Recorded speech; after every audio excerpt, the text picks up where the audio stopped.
Well, what's up again there, guys? Brian here, the 3 Topics Game, here to share with you in one of my requested tier list style ranking videos to share with you guys today. Now today, one of my viewers going by the name of, I believe, Phantom Sidious2934, who is one of the OGs, asked me to do a ranking of all of the Final Fantasy VII summonings. I gotta admit, Phantom, I was a little bit confused as for why you asked me to do a ranking of Final Fantasy VII summons, because from my experience, I never really use the summons in Final Fantasy VII, and they're not really essential to the plot. I would say games like, 8, or especially 10, or heck, even like 12 and 16 have a much more interesting use of summonings. Hell, even 15 would have been a better choice, but heck, this is what you requested, so this is what you're gonna get. So remember, if you guys have any ideas for future rankings or discussions or reviews, just any type of video in general that you would like me to do, make sure you send your requests in the comments down below, and I will be sure to try to get it up as soon as I can, as well as give you a shout out.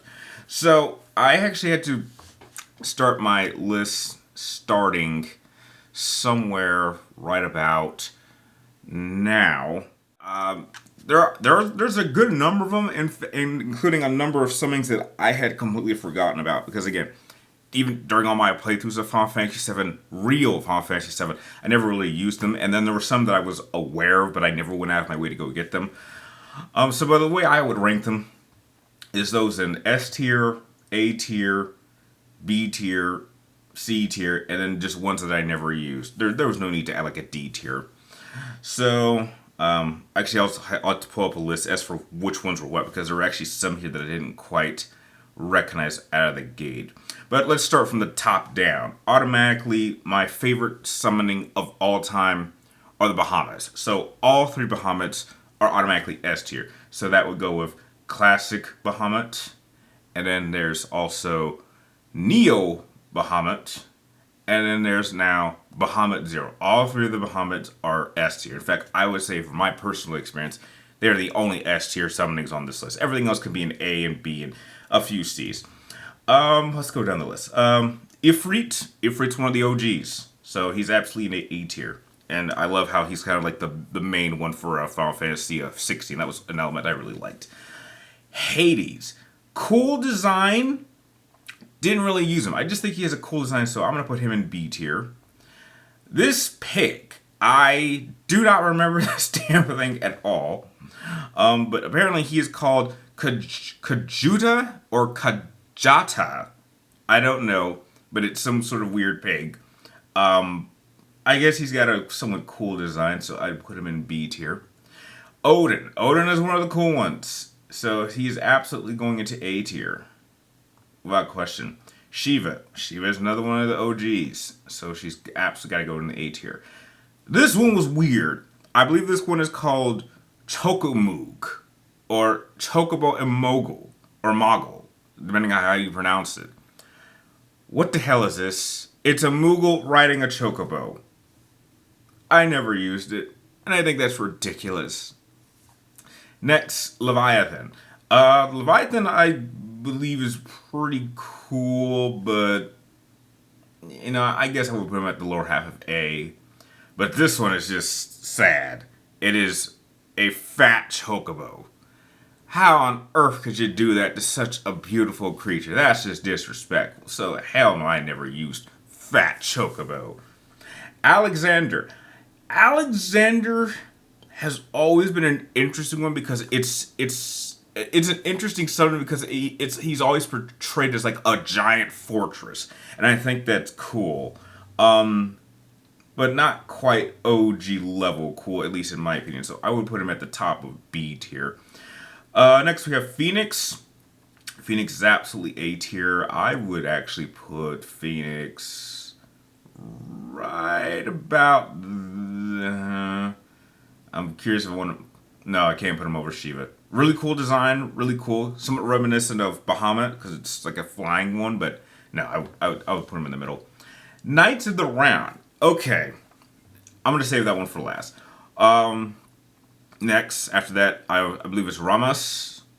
The Thunder one, I'm going to put him at the top of the B tier. I know he's somewhat OG, but he's just some old guy throwing lightning. This one was weird as hell. I believe he's called Typhon. I've never even seen this one before, but it looks weird as hell. So I think he might be in his lonesome in C tier because it looks so weird, and I didn't even know this one existed until I looked up these pictures. And then there's Titan. I mean, he's just a giant monster in a Speedo. I mean, I'm not really impressed. So I guess I mean, there's variations of Titan in other games. I think he's cool, but you know, this is a one that I wasn't even really too full aware of him. So I gotta put him at the top of C tier. Now the last one on the list is Knights of the Round. Now this one is one that I knew about it even back then, but I never went out of my way to try to get them. And all I know about Knights of the Round is that it has like one of the longest attack sequences. Like this was before that summonings actually stayed on the battlefield and fought for a long time. And so Knights of the Round, like if I remember correctly, it has like almost a minute and a half long animation. And it's just like a series of knights just doing a single attack. And so it does a lot of damage. But I'm just like, it wastes a lot of time. I mean, it's cool in concept, but for for an attack sequence to go on for a minute and 20 seconds plus is kind of ridiculous. In a fight, I want to get things moving. Like, it might be cool to use once, but I would never use it again. And again, this is one that I never, in all my prior playthroughs of Final Fantasy VII OG, I never went out of my way to get, simply because I just thought it might be cool, but it's wasting time. So because of that, I gotta put... I'm conflicted on whether to put it in C tier or B tier. It's like C tier might piss off a lot of you because of how cool some of you guys think it is. But like B tier is like, it's something I would never use. Personally, I've never got out of my way to use it. And so it's like, do I want to put it in never used? Because personally, I really never used it. This is like the one summoning among all these that I knew about, but I never wanted to go out of my way to get it. So, but I don't want it touching those damn chocobos. So just from a visual perspective, I'm going to put him at the tail end of B tier. Even though it technically is a never used, and it's one that I think it's cool in concept, but in a practical sense, even for gameplay, I would never actually use. Because, trust me, I can do that kind of damage with a souped up Cloud using Omi Slash over and over and over again. Like, I can get that kind of damage. So, yeah. So that is my tier list ranking of the Final Fantasy VII summons. I think they may have added some in the so-called remake, but heck, I know nothing about those. But yeah, that's your list. So if you feel like it, how would you rank the Final Fantasy VII summons? Share your ranking with me and everyone else in the comments down below. And like always, thank you guys for watching. You're awesome, and I will see you guys next time.